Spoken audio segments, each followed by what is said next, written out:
11월 8일 수요일입니다. 오늘 우리에게 주시는 하나님의 말씀은 히브리서 5장 11절에서 6장 8절까지 말씀, 히브리서 5장 11절에서 6장 8절까지 말씀입니다. 멜기세덱에 관하여는 우리가 할 말이 많으나 너희가 듣는 것이 둔함으로 설명하기 어려우니라. 때가 오래되었으므로 너희가 마땅히 선생이 되었을 터인데 너희가 다시 하나님의 말씀의 초보에 대하여 누구에게서 가르침을 받아야 할 처지이니 단단한 음식은 못 먹고 젖이나 먹어야 할 자가 되었도다. 이는 젖을 먹는 자마다 어린아이니 의의 말씀을 경험하지 못한 자요 단단한 음식은 장성한 자의 것이니 그들은 지각을 사용함으로 연단을 받아 선악을 분별하는 자들이니라.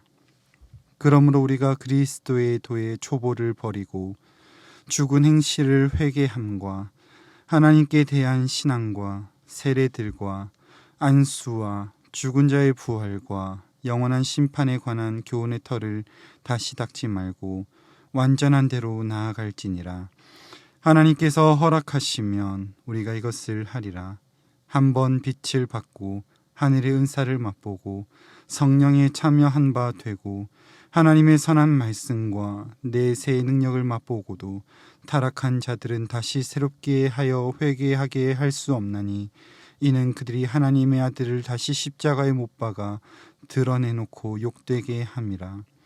땅이 그 위에 자주 내리는 비를 흡수하여 밭가는 자들이 쓰기에 합당한 채소를 내면 하나님께 복을 받고 만일 가시와 엉겅퀴를 내면 버림을 당하고 저주함에 가까워 그 마지막은 불사름이 되리라. 아멘. 오늘 본문에서 히브리서의 저자는 독자들의 영적 게으름을 지적하는 것으로 시작하여 그들이 영적으로 어린아이와 같은 초보적인 신앙에 머물러 있다라고 책망합니다. 영적으로 성장하지 않는 신앙은 매우 위험하여 배교의 길로 이끌어가는 것을 경고하고 있습니다. 히브리서의 저자는 멜기세덱에 대한 설명을 잠시 중단하고 히브리서를 처음으로 받아보는 1차 수신자들에게 영적 나태함에 대해서 충고합니다. 11절에 너희가 듣는 것이 둔함으로 무지해서 잘 알아듣지 못한다는 말씀이 있는데요.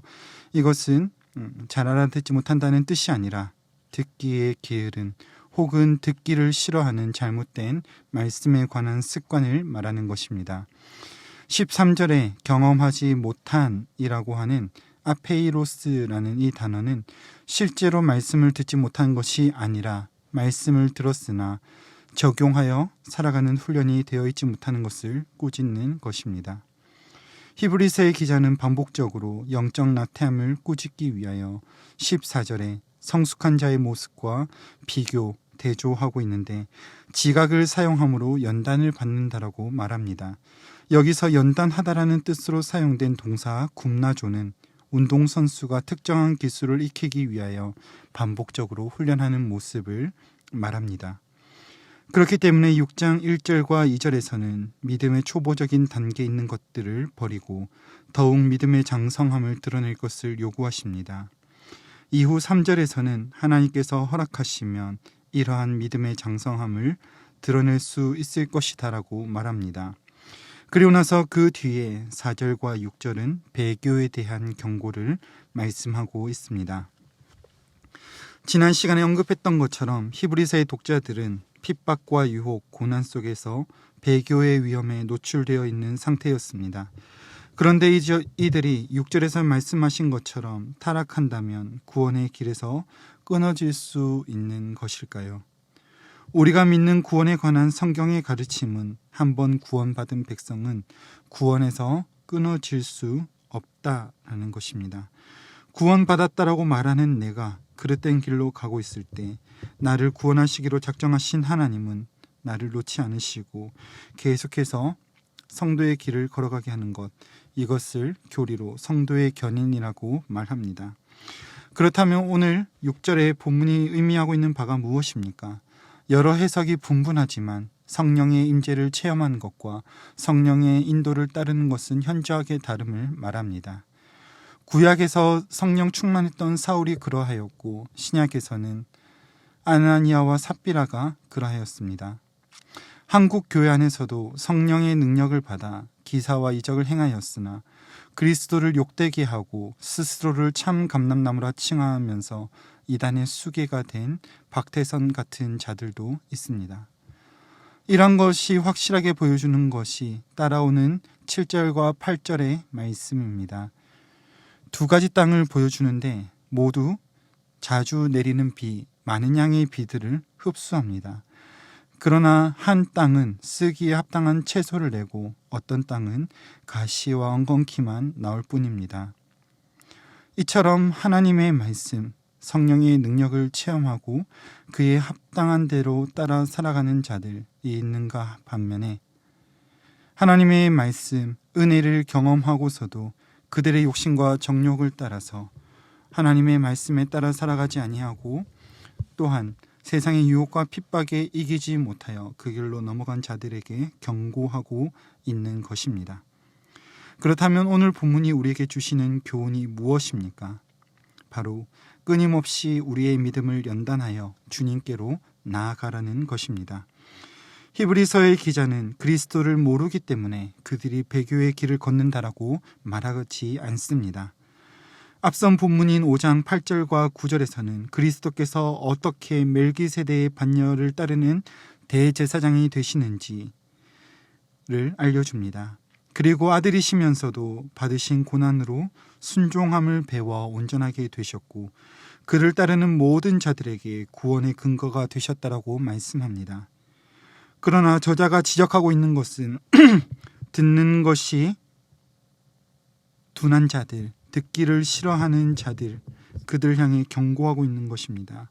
14절에 말씀하시는 것처럼 지각이 없기 때문이 아니라 지각을 사용하지 않기 때문에 자기의 것으로 그것을 만들기 위하여 연습하지 않기 때문에 믿음의 나태함을 보이는 자들에게 경고하고 있는 것입니다.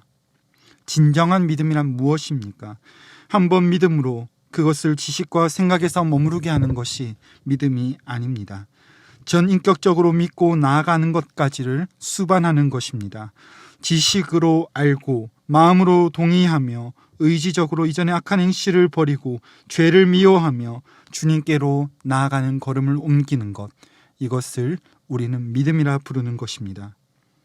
많은 사람들이 믿음의 기초에서 머무르는 이유가 무엇입니까? 바로 이 지각에서 끝나버리기 때문입니다. 그리스도께서 나를 위하여 죽으시고 나를 위하여 부활하셨다는 사실을 들었습니다. 내 감정이 그렇게 만든 나의 죄에 대해서 슬퍼하고 주님 주신 은혜와 사랑에 대해서 감사하게 만들지만 의지를 가지고 주님 따라가려고 하는 연습을 하지 않습니다.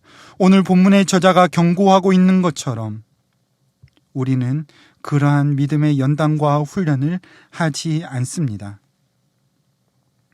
그 결과 오히려 율법의 초보인 선행에 그리고 직분, 어떤 사람들의 인정에 목말라 하며 살아가는 것이 오늘 기형적인 그리스도인들의 모습이 되어버렸습니다.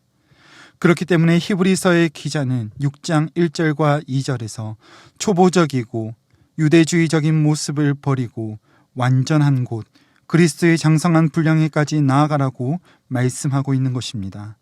오늘 이 교훈을 가지고 주 안에서 사랑하는 성도님들에게 부탁드립니다. 우리가 가지고 있는 직분, 봉사, 섬김, 이런 것들이 귀합니다. 그러나 그것보다 귀한 주님을 아는 것과 그의 풍성함에 자라도록 우리의 삶을 주님께 내어드리며 주님을 닮아가는 가장 기본적인 이 연습을 함께하는 저와 여러분들이 되기를 간절히 소망합니다. 진정한 믿음의 실력은 바로 이 믿음의 기초에서 출발하는 것입니다. 여기서 기초라는 것은 히브리서의 저자가 말하는 것처럼 초보적인 도를 말하는 것이 아닙니다. 우리를 부르신 가장 첫 출발점이며 완성이 되시는 그리스도의 풍성한 분량, 그분을 닮아가려는 믿음의 완전한 경주를 믿음의 기초라 표현한 것입니다. 많은 위대한 악기 연주자들이 입을 모아 이야기를 합니다. 정말로 그의 연주를 위대하게 만드는 것은 화려한 테크닉이나 어떤 기교가 아니라 자기에게 주어진 악기를 충분하게 이해하고 하나의 음표를 얼마나 정확하게 연주하는가에 그의 위대함이 달려 있다라고 말합니다. 마찬가지로 이와 같이 우리가 계속해야 하는 것은 믿음의 기초 위에 든든하게 서서 목적지가 되시는 그리스도를 닮아가는 기초적이면서도 최종의 연습을 해야만 합니다. 오늘 우리에게 주어진 이 하루 가운데 우리가 해야 하는 일이 바로 완전하신 대제사장 예수 그리스도께서 순종하신 같이 우리의 전 인격을 내어드리며 순종함으로 주님 닮아가는 일입니다. 이것은 우리의 말과 행동, 표정까지도 예수님 닮은 일의 지각을 사용하여 더욱더 풍성하신 그리스도의 장성한 분량에까지 자라가는 것입니다.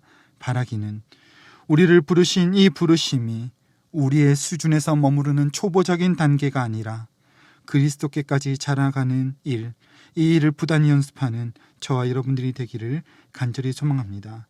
이 일을 소망하며 하나님 앞에 기도하며 엎드릴 때에 하나님께서는 허락하실 뿐만 아니라 성령으로 함께 하시며 이 일을 우리의 호흡 닿는 순간까지 도우실 것입니다. 바라기는 우리 생명 있는 날 동안에 주님 닮아가는 이 소명을 감당하며 승리하는 주의 복된 성도들 되시기를 간절히 소망합니다. 기도하겠습니다. 거룩하신 주님, 연약한 우리를 위하여 하나밖에 없는 아들에게 모진 고통과 죽음을 맛보게 하시며 완전하신 순종하심에 따라 예수를 믿는 모든 이들에게 완전한 길로 나아가게 하신 아버지 하나님의 은혜를 찬양드립니다. 우리가 여전히 연약한 것에 머무르는 것이 아니라 우리의 지각을 사용함으로 연단하여 더욱더 주님 닮아가는 우리가 되길 원하오니 우리의 마음과 뜻과 생각을 받아주셔서 오늘 이 하루 주님 닮아가는 것에 진력하는 우리 모두 되게 하여 주시옵소서.